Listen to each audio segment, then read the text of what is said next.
Daniel, why don't you start by just letting us know, what was your general take on the executive order, and maybe we can break it down how it affects different components of the market. Yeah, sure. Happy to talk about it.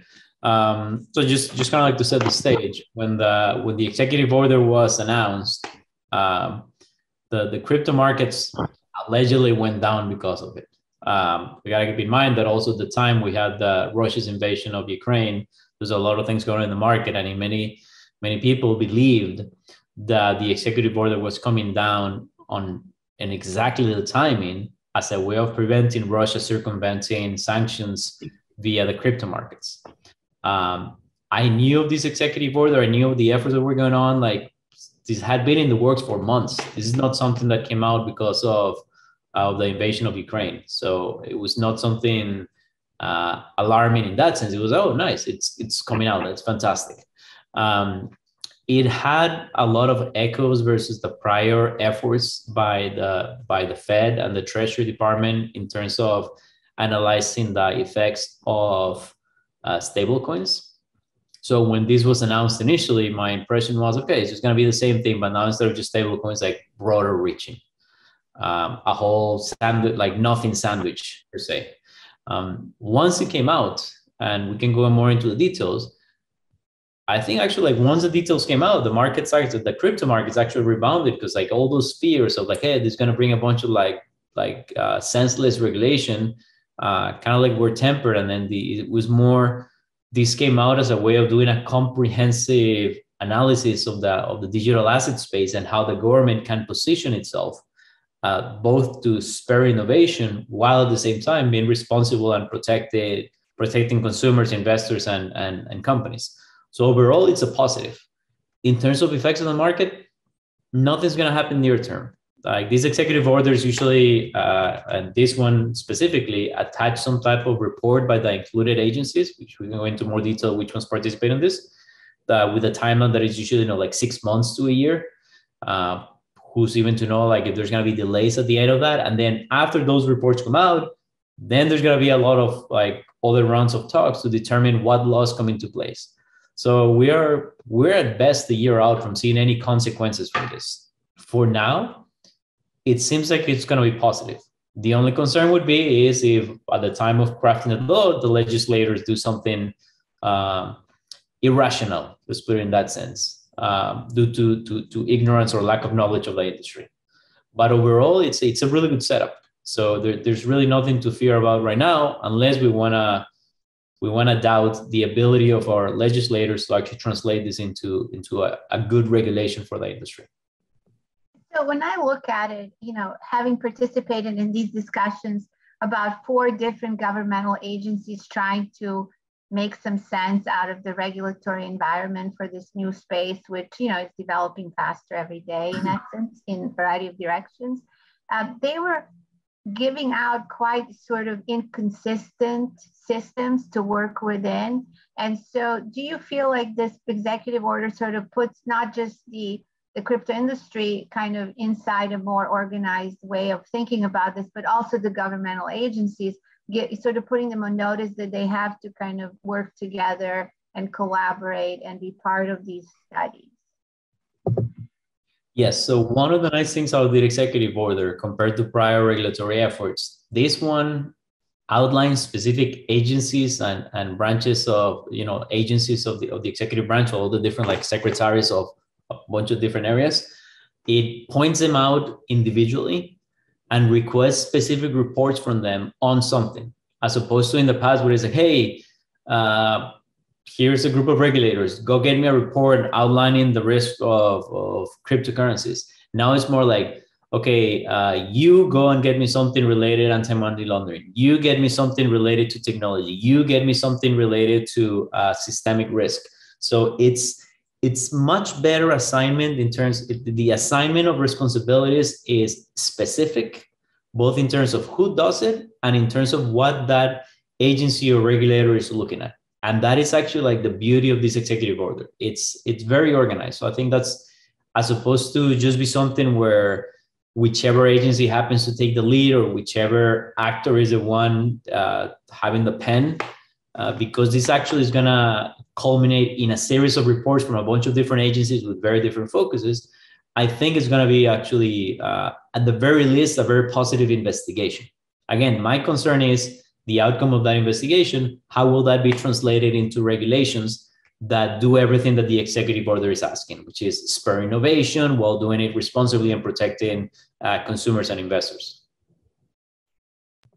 And also, I think that what was really interesting, in addition to kind of laying out a very detailed roadmap for the agencies, at least not roadmap, but steps in the right direction, it also talks about digital assets as sort of something that can make, America kind of one of the top technological powers in the world, and they kind of realizing the value that digital assets bring to the table for any jurisdiction. This is very different than, I would say, any regulation we've been sort of tracking globally at this point. Yeah, that's correct. So like the tone of this executive order was much better than the rhetoric that we've heard in the past. It opens up by saying that there's already 3 trillion worth of crypto assets, and it mentions like numbers, pretty much saying like this is here to stay, and it has reached critical mass. So it's not something that opens up saying, hey, this technology is used for money laundering. No, it opens up stating the size and the fact that it has expanded, and that alludes to it meaning like, okay, this is not going anywhere. And then right afterwards, it actually explains, as you mentioned, the US can capitalize on this, there's opportunities of doing this in a responsible way. Then when it goes into a detail towards the end, and it explains a little bit more how the US can help in innovation while doing it responsibly, it actually explains how the US has taken a leadership position in related areas. For example, the US has the president's seat at the Financial Action Task Force that has laid out a lot of guidelines for how many other virtual asset service providers are supposed to treat these assets. One of the big risks that the executive order points out, that of course it's a well-known risk, is that if you have financial institutions in other jurisdictions that are not abiding by these guidelines set up by the Financial Action Task Force in terms of KYC, AML, etc., that is actually providing off-ramp rails for bad actors to cash out their crypto into fiat. Question is how big or meaningful that is. Well, I mean, like based on the Chainalysis report for 2020, criminal activity, at least on Bitcoin itself, amounted to only 0.3% of transactions. That's equivalent to $10 billion worth of transactions. It's still a lot of money, but it's nothing compared to the estimated 3 to 5% of fiat money that, according to the UN, is linked to criminal activity. So we're talking that it's like cryptocurrency, specifically something like Bitcoin, is a terrible vehicle for money laundering because it's very transparent and very traceable. So I do think that this executive order said it very nicely in terms of saying there's innovation here. The US should push for this. We've done it in the past by providing, being the president of the Financial Action Task Force and providing guidance for virtual asset service providers. Also, as part of the G7, they created a committee to look at digital payment standards, and it also talks about essentially making sure that all this innovation, not only in the US but globally, is done in a cohesive way with standards. That way, it doesn't lead to unnecessary frictions in the future due to things not being compatible. So it is fantastic. One part there that it's interesting because it's very, very subtle. It mentions how these coins have been growing, and it doesn't say directly, and I forget the exact wording, but my takeaway was it alludes to the fact that it's actually threatening the dominance of the dollar. It mentions something, the US centrality. That's pretty much saying how the US centrality in financial markets, that just means that the dollars are used on everything. And if suddenly you have all these cryptocurrencies, the potential CBDCs, how that could threaten the US status, and more importantly, the US dollar status. That takes away a lot of the influence from the US. So part of this, of course, is not just kind of like a very philanthropic point of view, let's help innovation in the crypto markets. No, a lot of this is the US saying this could pose a risk to the dollar's dominance in the world, which of course is something that we would like to maintain. In prior talks that I've had with members of the Federal Reserve Board, I've noticed very little appetite in terms of creating a central bank issued digital currency. And I've gotten quotes saying, for example, the Fed is not positioned to issue a coin, a retail CBDC, and it's not positioned both to operate it and innovate as the private sector has done it. So there's really no appetite and no reason why they would do it. And on top of that, there's the stigma that the government is going to track everybody. Americans tend to be paranoid about getting tracked. So last thing they want is like do a CBDC. But in this executive order, it actually lays out a lot of actions to explore much further how would a CBDC issued by the Fed work. In the past, I had been a little dismissive of the efforts by the Federal Reserve Bank of Boston that they've been exploring CBDCs, mostly on the retail side, mainly because even that same group had said, we're just doing this experimentally. We're not doing this because we think we're going to issue a CBDC. So I never saw that as a way of the Fed investigating how to do a CBDC. And also at the same time from the Fed board, I was getting the views that, yeah, we're not going to do this. This executive order very clearly says, let's look at this. Let's figure out how to do a CBDC and figure out if it can be done responsibly and in a way that it can help keep the dollar dominance. So even though the Fed may not be in a position to do this, the Fed or the Treasury, it may be in the US best interest to figure out how to do it. And the executive order itself even goes as far as saying it is expected that there will be participation from both the public and the private sector to execute on this. So that is very key.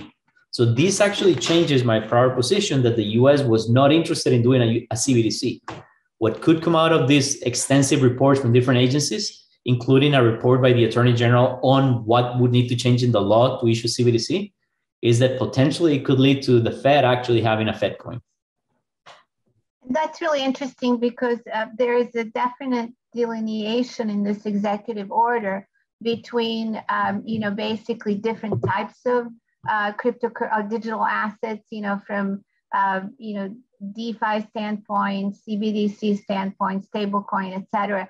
And we can't get into them today because we're sort of running out of time. Maybe we can, if you can join us in the clubhouse, talk a little bit more about the way that they're looking at different assets from different perspectives. But it's getting more and more detailed and more organized in the approach. And I think that is something that was really welcomed by the crypto community this past week. Everybody was, kind of breathing a sigh of relief that we will start implementing these technological opportunities in a more strategic way as a jurisdiction. And that's very comforting.